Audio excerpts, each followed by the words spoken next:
Hello, my name is Doug Johnson. I am the Senior Investment Strategist here at HCM. Today I'm joined by my colleague Dan Rinck, an investment strategist and also a member of our investment committee. Welcome to our May 2025 update. Dan, there's been quite a lot of activity since we did our last video. Yeah, a little bit has changed. A lot going on, a lot of interesting things. So excited to get into it. Yeah. So just for some reference, I think the last video we recorded was April 8th. So it's been a little bit over a month. But I mean, we've probably had 12 months worth of activity in that 30-day window. So obviously, the tariff volatility was the main story. And the concern was not only the market activity, but the prospects of the economy going into recession as the kind of trade war headwinds were starting to pick up and just the level of uncertainty that was being created. So, um, you know, I think that a lot of times people think that our job is to predict the future when it's not necessarily what we do. I like to say we try to react more to the present and interpret the data the best way we can. So today I want to focus kind of on two sides. One, the first thing we're going to do is look at the economy and say, okay, what are the chances of recession? Are we actually seeing that unfold? And then Dan's going to go through some of the market activity and see what the market's saying, because a lot of times the economic data can be a little bit slow to react, and the market does a really good job of front running that. So we're gonna try to take this through two lenses and see where we come up with. So, as I mentioned, the main question: are we going to go into a recession? Um, this was a headline from May 14th. So the the timeline of the tariffs. I don't want to go back through all of that, but the latest, I think, relevant announcement was that the U.S. and China were going to have a 90-day truce. They were going to try to work out a deal during this time frame, and then the tariff rate got removed, or not removed, I'm sorry, but lowered back down to, I believe it was 30%, or something much lower than what it was. So regardless, you're seeing progress on that front, and we've seen the two largest market reactions based off of these quote unquote 90-day truces. So we haven't, I guess, reached a deal yet, but we're moving in the right direction. And you've probably heard us talk about, is this going to be policy or is it going to be politics? If it's politics and they're using it as a negotiation to work out a deal that is beneficial for everyone, I think we will see April as kind of a blip on the radar.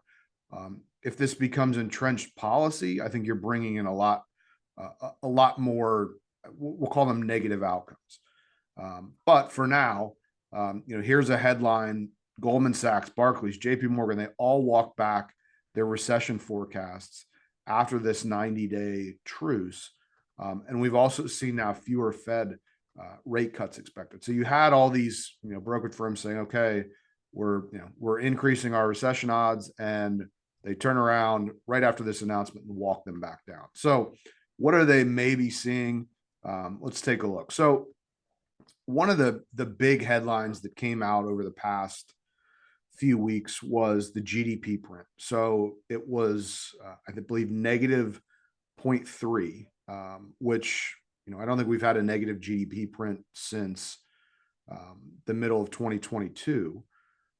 But it kind of came out of nowhere. I mean, you can see on this chart, this is the Atlanta Fed, their GDP now, which is kind of a real-time forecasting of GDP. And you can see, first quarter 2024 through fourth quarter 2024, you're bouncing around between that 4.3-2% range. So definitely non-recessionary, and I'd say also not overheating. But then you can see that this huge red bar down represents their forecast that we just saw for the last quarter. And I think the actual print probably matched up with that. And I think people looked at that and said, wow, this is really bad. But the devil's always in the details. And I think when we look here, you can see that the way the GDP is calculated, there's a few different things that go into it. So this is a chart that just shows the contributions to the percentage change in GDP for the first quarter. You can see everything here looks somewhat normal. I mean, you've got an increase in investment, but you've got this big negative bar in imports. So when the US imports more than it exports, that counts as a negative towards GDP. So what happened? Well, everyone was concerned about tariffs. So they imported as much as they could before that was going to take place, kind of in a panic. And we saw this massive front loading that caused a big drop in imports. So the second quarter will hopefully normalize this a little bit and give us a clearer picture on what the economic situation looks like in terms of GDP growth. But I wouldn't be too alarmed about the negative print that we saw, basically because I think this is certainly an outlier based on the tariff situation. So employment's another important thing to consider when we see recession. So this chart goes back a little less than 5 years, and you may be asking yourself why that time frame. Basically, if I put 2020 on this, it would distort the entire chart because COVID just messed everything up. So I think the takeaway here is that if you look at both non-farm payrolls, which are how many jobs are being added every month, versus the 4-week moving average of initial claims for unemployment, going back about 4.5 years, we can see that this trend has moved down and is kind of flatlined. So right now you've been pinging around this 100,000 to 300,000 job number for, we'll call it, the past 2 years. And then the 4-week moving average for unemployment insurance has kind of also stayed in that range. So normally when we see recession or recessionary pressures, you're seeing this orange line up closer to 500,000, or at least you're definitely seeing it moving higher aggressively. And then non-farm payrolls are going to print most likely below this zero line. So the employment picture still looks pretty solid from these charts. So we're not seeing any red flags from the employment picture right now. Let's talk about earnings. So there was a massive revision lower in earnings as we had all this uncertainty around the tariffs, and you can see it reflected here as you've got this Citigroup U.S. earnings revision index. You can see those negative bars there, but as we've kind of moved through these headlines in the tariff situation, here you can see that now they have turned positive. Which kind of shows renewed optimism after 6 months of negative readings. And then, on the actual earnings front, the numbers still remain solid, and we haven't seen a significant period of negative guidance yet either. I mean, it's tracking what you would expect from a normal period. I think we're still expecting, double-digit earnings growth, low double-digit earnings growth in 2025, and then also in 26. So the earnings picture right now, I would say, remains supportive. So you've got employment and earnings both kind of holding in there as strong drivers of the economy right now. And then inflation's been a big topic. Looking at this goes back to 2016. So it's about a 10-year chart.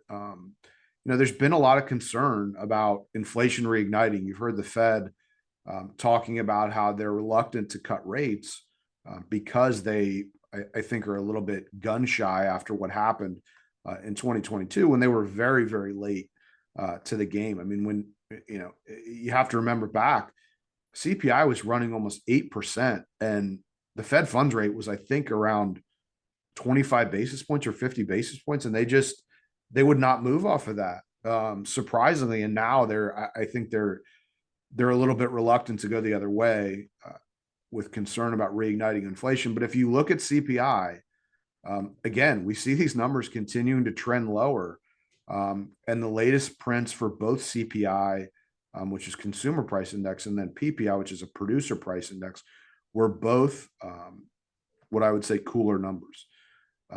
So employment, earnings, inflation, all are pointing in the right direction here, at least away from recession for now.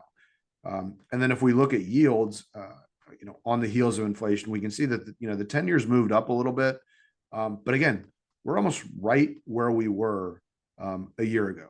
So the market has shown it has the ability to digest yields at these levels.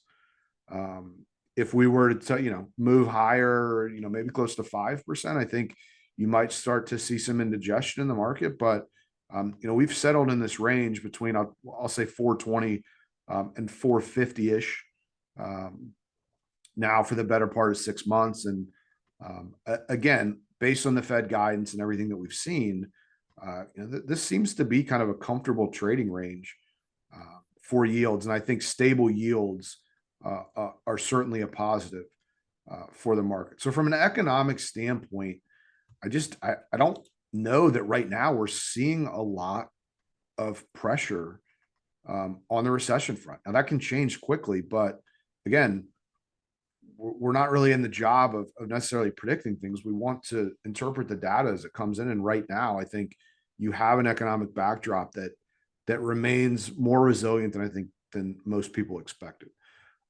So Dan, now that we've touched on the economy, how has the market kind of reacted to all this?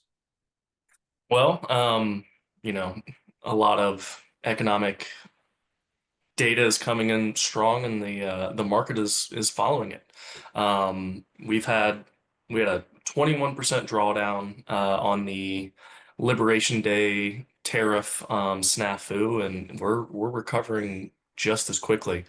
A lot of people are kind of comparing this to a COVID type shock, an event driven bear market. In a typical recession, this goes back to 2000, we have the dot-com, we have the great financial crisis, we have the big bear market of 2022. Some could call that a recession, some not. Typically, these drawdowns take a pretty long time. Great financial crisis, that was almost a year from top to bottom. Dot-com was a year and a half, almost 2 years, top to bottom. We're looking at the COVID drop, which was 35% in 23 days. And if everyone remembers COVID, it was, down 10% one day, up 10% the next day, down 10% the other day. And it was a very rapid drop in prices. And then with these event-driven shocks, the recoveries are typically just as violent. So in COVID, you saw a 35% drop in just 23 days. Truly an unprecedented time if we look back at it. It was only 100 days to fully recover that whole entire drop. Coming out of COVID, it felt like whatever you bought, you were going to be, making money in it by the end of the week, the next 2 weeks, because everything was just rallying. So, I mean, speed of the drop definitely correlates to speed of the recovery. We saw a 21% drop in 33 days on the tariff front. 90-day pause came out. You saw a 10% rally in one day. And you're seeing the S&P 500 specifically take out some really significant benchmarks. It's already retraced 50% of the down move. I think it's up to about 70% right now, retracing the down move. So a lot of people are worried that, we've had this big drop and now we're recovering very quickly. So the market's recovering too fast and we have to pull back. Well, data and history shows us that the recovery time typically matches the drawdown time. So it would not be out of the question that this to be a very quick recovery. Now, again, it's a very headline driven type environment right now. Anything could change, but if you're purely looking at the price action, it's not unprecedented for the recovery to be this fast. So we're looking at a lot of asset classes rallying across the board. On this chart here, we have the Nasdaq 100 represented by the QQQ, the S&P 500 SPY, IWM is the small cap index, and DIA is the Dow. So far, I mean, you have the Nasdaq 100 and the S&P 500 driven a lot by, AI and a lot of the China semiconductor relationships being repaired, really driving the market. But they've taken out very key resistances very easily. So when this happens, these resistance levels typically turn into support and gives you a very solid base to build a rally off of. Now, the small caps and the Dow Jones haven't really reached that level yet, but they're knocking on the door. I think personally, this is going to be a situation where small caps and the Dow catch up to the Nasdaq and SPY, not the other way around. Um, so we're seeing pretty broad, healthy rallies at this point. Dow kind of being held back by healthcare at this point, but once that kind of gets worked out, I would expect to see IWM and the Dow catch up and recover and really get back to a risk-on environment.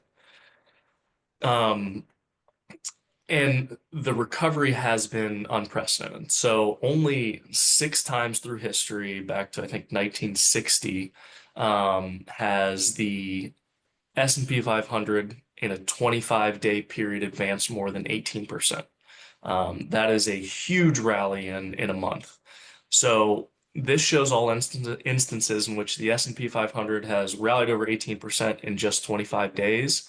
And then it shows the performance the next 250 days. So we have 74, 82, 1991, 2009, 2020, which was COVID, and then the average period. So average returns, when you have these really strong, driven by pressure rallies, the average return is 30.28% over the next 250 days. So a lot of people think we've gone up too fast, but typically very strong buying pressure lays the foundation for, continuing the rally going out over the next 250 trading days and the next year. And then we have the US and international picture. So international is an area we've kind of been pretty interested in. If you're in our tactical models, we just added a smaller position in Europe. This chart right here shows the relationship of the MSCI AFA versus the S&P 500. So international stocks versus US large cap. And as you can see, the trend of this line has been down, and I can't even see. Is that 2008? Yeah. So Yeah, I think it goes back to 2008. I yeah. would call this Well, chart. I think we can call this chart pain. I think that's what. yeah. So if the line is going down, that means U.S. stocks are outperforming. If the line is going up, that means international stocks are outperforming. So if we look at this line, there has been a significant downtrend in international stocks when compared to the S&P 500. You're getting positive returns on international stocks, but when you pair it up next to the S&P 500, it looks like it's nothing. So you can see at the very, very bottom, far right of the chart here, you've seen some pretty significant international outperformance versus the S&P 500. So year to date, international is beating domestic equities pretty handily, and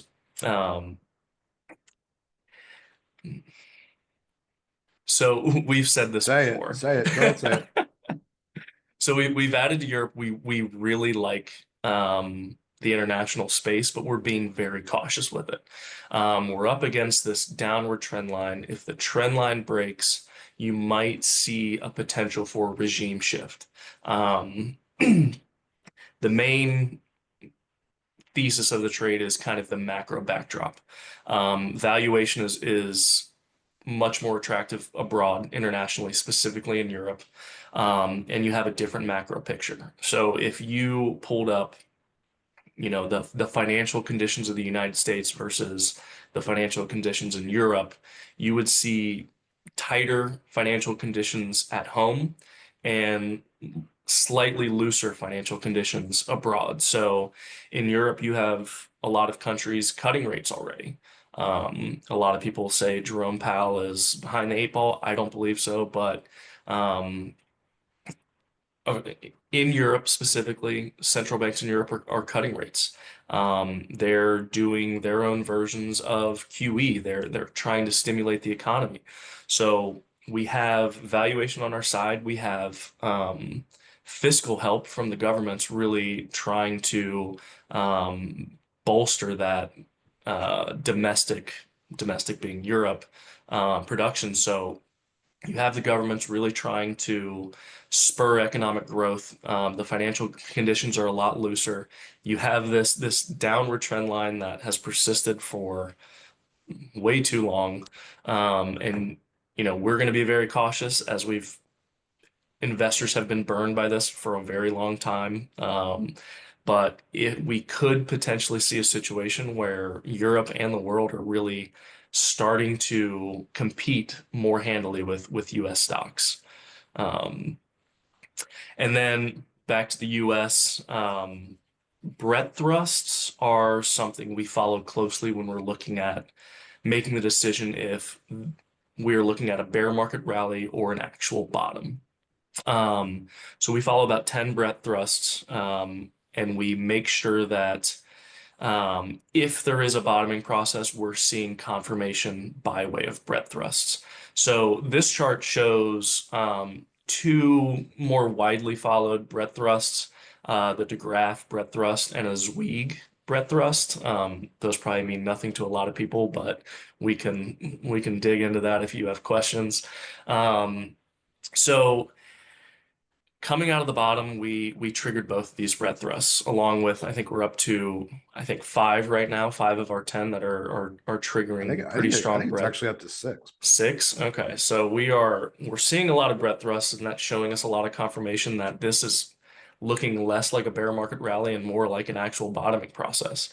But just want to throw up some of the forward returns coming out of these two specific breadth thrusts that we saw pretty recently. So this breaks out all the instances in which this has happened: 82, 84, 09, 11, 13, 19, and 2023, and May 12th.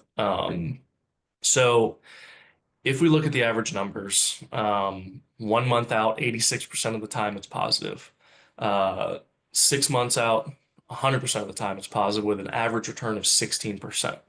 And then 1 year later, 100% of the time, the S&P 500 is positive with an average return of 26.2.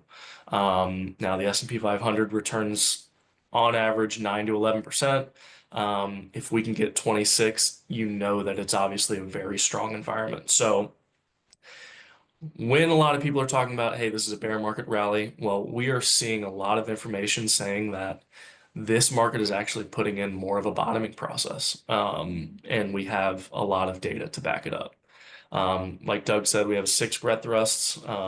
So we're seeing a lot of confirmation that what we're seeing could be um, could be a more constructive rally than just something as a bear market bounce. So Yeah, I would agree. I mean, the market's saying one thing, the economy's saying kind of the same thing right now. And going back, I want to say 2 or 3 videos ago, we were seeing sentiment that was, kind of matching what you'd see at the bottom of 2008.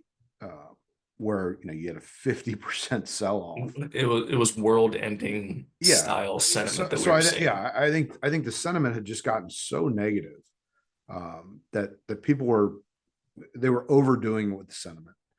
And this chart here, we had this in the last video, and I just wanted to put it up again, just as another reminder that the market can do some things that you might not believe. So this was the biggest 2-day percentage decline in the forward returns in the S&P 500. This goes back to 1950. So there's 10 on here. You can see 2008 is a common year in this. It's the most common year. And then you have 2 that were in 87. So the 5th ranked was April 4th. and we had a 2-day decline of negative 10.5. When we kind of match that up with some of these other moves, you can see the forward returns 1, 3, 5 years are incredibly positive. And none of these perspective charts that we're showing are necessarily guaranteeing anything, but you can see that when the probability of future returns increases, we want to make sure that we're participating that as much as possible. So as we've kind of gone through this up and down, we reduced our equity overweight in our tactical models kind of before the big time selling happened, and then we haven't really adjusted much since then. So I would say we're from a positioning standpoint right about neutral, maybe a little above neutral right now, and we're seeing a lot of positive things from both the economy and the market right now. The headline driven, headline can change a lot of things, obviously, but what I would say is, for the most part, if you've made large allocation changes to your account based on whatever it was a month ago, I think it's probably a good time to revisit that and to see if the thesis for doing so still makes sense, both positive and negative. And I would always kind of recommend doing that, especially in a case right now where we've moved pretty long way up in a pretty short amount of time. So with that said, as always, if you have questions, comments, concerns, please reach out to your advisor. We're more than happy to walk through those with you. Make sure you're comfortable with your allocation, and ultimately, putting you in a spot where we're meeting expectations and hopefully exceeding those. So with that, I will say, Dan, thank you very much, and we'll see everyone next time.